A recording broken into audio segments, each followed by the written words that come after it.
Jokowi lengser, Gibran tergeser. Solihin MS.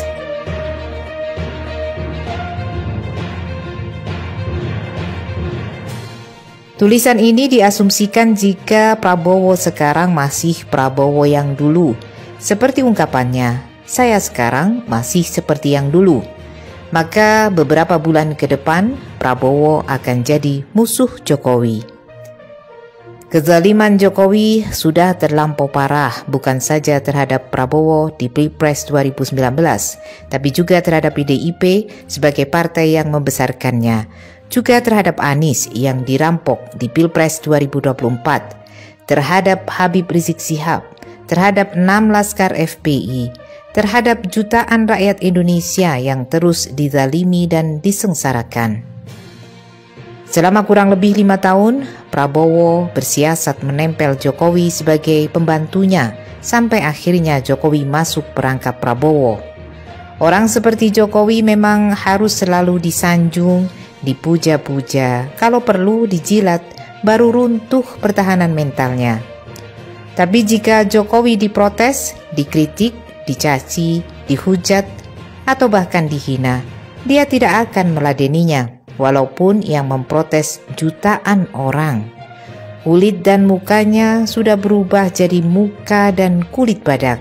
Semakin mendekati lengsernya Jokowi, sikap Prabowo makin tampak menjauhi Jokowi. Banyak sinyal yang bisa kita tangkap dari sikap Prabowo kepada Jokowi belakangan ini, juga kepada Gibran dan kepada Kaesang. Sampai saat ini, Prabowo membiarkan Gibran nganggur, tidak diberikan tugas apapun dalam penyusunan kabinet. Bahkan banyak pengamat yang memprediksi Gibran bakal tersandung oleh kasus korupsi yang dilaporkan dosen Ubaidillah Badrun ke KPK. Jika Gibran tersandung kasus dan dinyatakan bersalah oleh pengadilan, maka posisi Wapres bisa tergusur. Prabowo harus bertindak cepat dan tepat jika tidak ingin dihabisi. Sebab bagi Jokowi dan Gibran, Prabowo adalah duri dalam daging. Gibran bisa nekat menghabisi Prabowo. Secara kualitas kecerdasan, pengalaman, kematangan, dan kemampuan mengelola negara, ada gap yang sangat jauh antara Prabowo dan Gibran. Gibran adalah bocil yang dikarbit untuk jadi pemimpin negara.